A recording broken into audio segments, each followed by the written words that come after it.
Dame la moustache en la camucha. Casito patanilo, mira tacatiki puneti. Casito patanilo, mira tacatiki puneti. Casito patanilo, mira tacatiki puneti. Casito patanilo, mira tacatiki tacatiki. Casito patanilo, mira tacatiki puneti. Casito patanilo, mira tacatiki puneti. Casito patanilo, mira tacatiki puneti. Casamile, dame la moustache en la camucha. What's going on? This is your man John Fortune, your host of the Frustrated Fan Sports Show, and today I gotta say something to some of y'all, because some of y'all, I don't think y'all play football beyond Pee-wee. And to be quite honest, a lot of y'all don't see certain things that people who play football extendedly understands and sees. First off, I'm gonna say this. They were running a prevent defense. You don't believe me? Here's a play that I can tell you to look at. Look at the play where Logan Thomas gets almost to the touchdown. That was a prevent defense. Then on top of that, they kept running the same basic defense. What they did was rush 4 and put everybody else into coverage. That is the quintessential mark of prevent. What they do is a modified version of prevent. It's still prevent. Even when it came down to them they went back to man when they were trying to stop them from getting to the field goal line. But beyond that, guess what? All that junk yardage Alex Smith had was because he was throwing into zones, which means they was running a prevent defense. Just because our coaching staff or coaching staffs we done had in the past runs what is basically a traditional prevent defense doesn't mean that everybody else runs a traditional prevent defense. Sometimes when you have lockdown corners, you can do you can do more things with a prevent versus certain things. Sometimes when you have faster linebackers, a prime example, Seattle, when they had the LOB, they had a grouping of guys that they could run prevent, and because they had speedy linebackers and lockdown corners, they didn't have to worry about that. Most of y'all tend to forget Marcus Trufant was on that Seattle team. Or was it Desmond Trufant? One of the Trufants was on that team.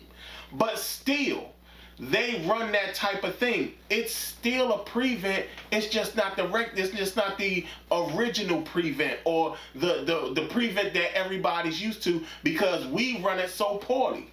Some coaches actually modify the prevent defense. That's just what they do. And I'm telling y'all, just because it don't look like it doesn't mean that it's it. They did exactly what a prevent does. Pay attention to the linemen. They only rushed 4, and there were times where they only rushed 3 and dropped 1 into coverage. That's prevent. But again, I'm not going to sit up there and harp on that. What I'm basically going to harp on is the fact that the reason this team is having inconsistencies and they're so bad is because we're not talking about the inconsistencies in the coaching. How are you going to sit up there and constantly say the linebackers have to get better, yet and still you trot John Bostic out there each and every game as a starter? That's inconsistency. How are you going to say we need to get better here, and every time you turn around you find there's some type of penalty that stop us from getting certain things? That's inconsistency. When you talk about, oh, we're trying to look towards the future and things like that, but yet you got Alex Smith at 30-something years old as your starting quarterback, that is inconsistent. Then all of a sudden you say, well, we gotta get off to faster starts. Yet and still we've gone through this week after week after week. We're still not starting fast. That is inconsistent. So you gotta understand something. When your team is playing bad because the messaging is bad, you're gonna have the inconsistencies or the lack of consistency because you keep giving a false message. Here we are. Understand this. When Dwayne Haskins was benched, Dwayne Haskins went 1-4. Since he's been benched, This team is no. When Dwayne Haskins was benched, they were 1-3. All of a sudden, since Dwayne Haskins been benched, they're now 1-4, and they're 1-4 against teams they should have beaten. Every team that they faced after Dwayne Haskins was benched they should have beat every single team, and they didn't. They didn't. Not only the Cowboys. Dwayne Haskins could have beat the Cowboys. Now all of a sudden, there's all of you who are now all of a sudden acting bipolar, and now all of a sudden y'all say, well, this is a rebuilding time, and we knew this was going to be tough. You didn't act like it was going to be tough when a lot of y'all was sitting up there saying, oh, Kyle Allen gives us the best chance to win. No, the hell he didn't. He didn't give us the best chance to win. Alex Smith doesn't give us the best chance to win. Guess what? If you would have stuck with Dwayne, there's no telling where this team could be right now. What I'm ultimately also saying is that you didn't even give Dwayne a chance. So many of y'all talking about something, well, don't fire the coach because then all of a sudden you go back to what was going on when we were losing and everything like that.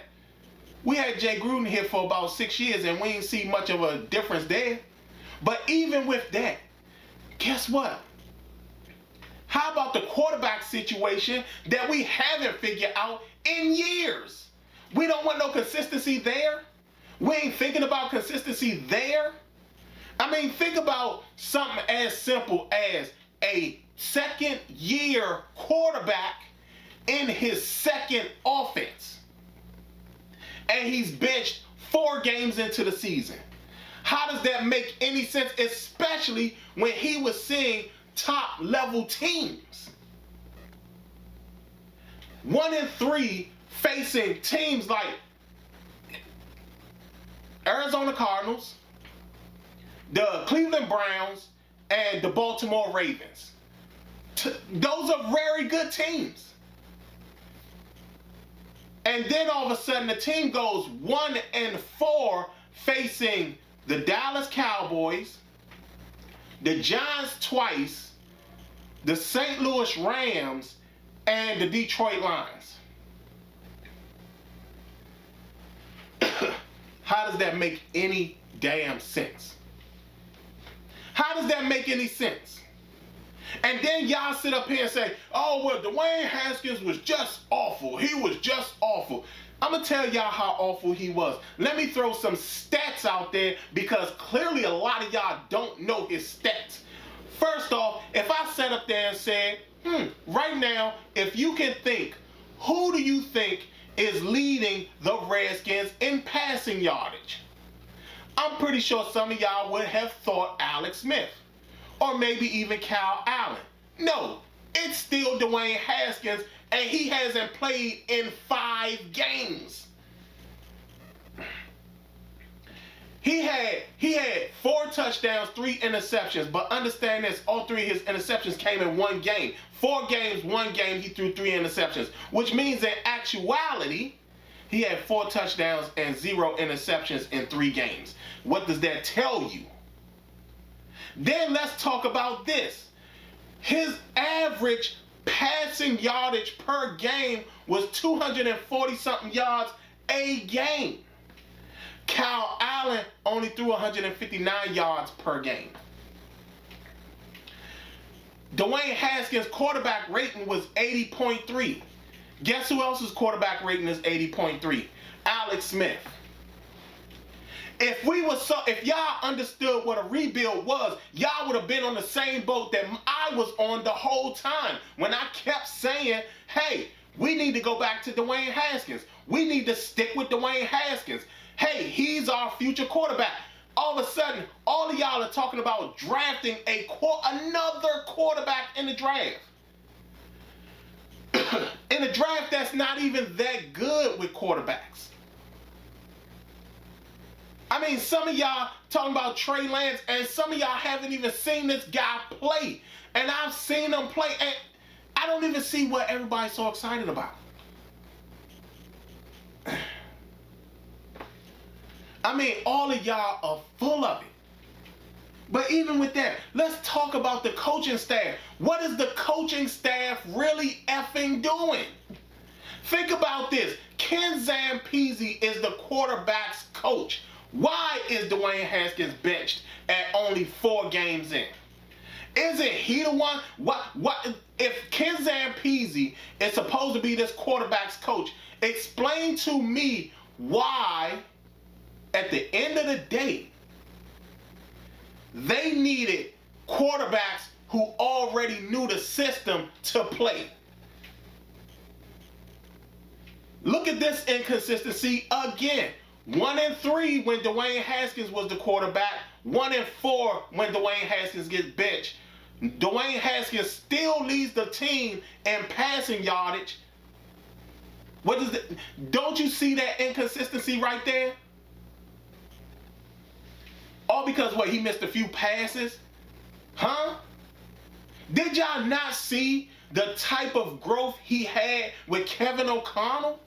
Understand this, we're not faulting Ron Rivera for that, because everybody was saying Kevin O'Connell did a great job. He should probably stick on as offensive coordinator. And what did Ron Rivera do? He went with Scott Turner. Understand, Norv was still there before Ron got fired. So Norv was able to tell Scott, hey, that's the wrong play. Go with this play.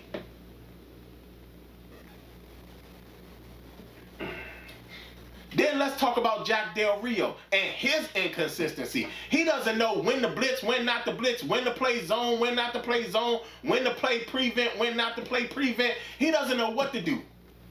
Like I said, the man has been out of the league for 3 whole years, and somehow, some way, everybody has this mindset that, oh, Jack Del Rio's going to change this defense. He has what is possibly the most talented defense young defense in the league, and yet and still, guess what? They look bad. They look bad. And then there's people out here saying, we don't stink. We do stink. We're 2-7. How do you not sit up there and say you stink? 2-7, you stink. Not only that, to understand that they're still sticking with Alex Smith after this loss. How does that make any inch of sense? And everybody's talking about, well, we could possibly beat the Bengals. Okay.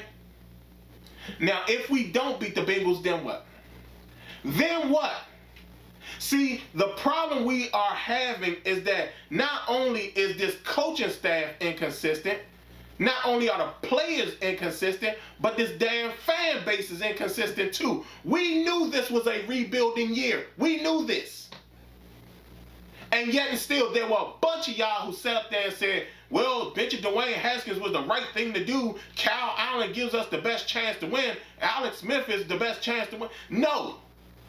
How do you rebuild when you're relying on veterans? That is why we're losing. We're losing because we have a lazy coaching staff who doesn't get the most out of young players. There's been times where we've seen coaches come in here with a young team and actually get a lot out of that young team. Remember, Mike Shanahan actually had a fairly young team in 2012.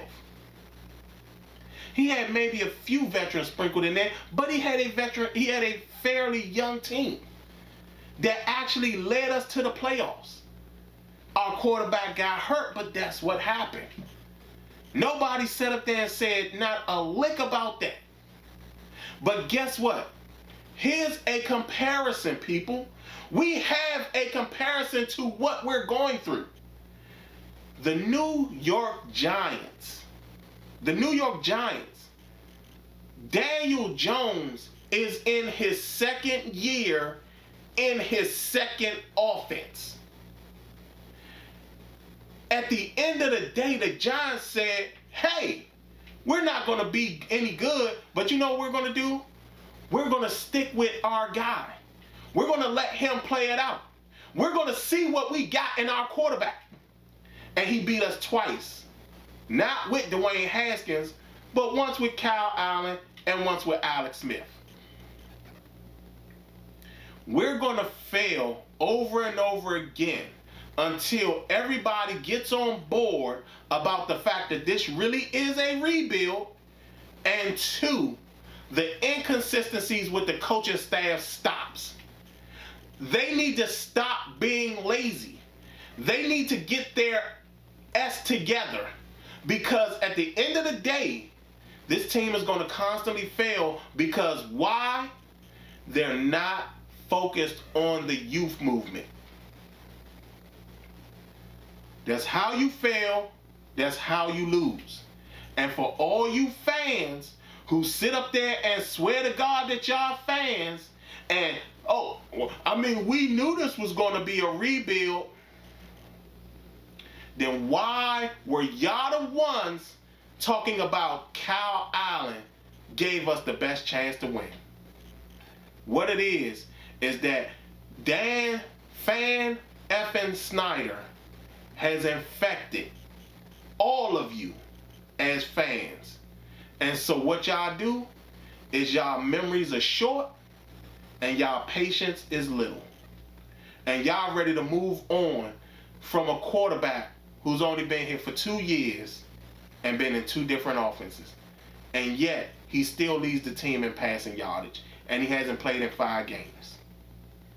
Think about that as you magically understand now that we're in a rebuilding. This has been your man, John Fortune. And this has been the Frustrated Fan Sports Show.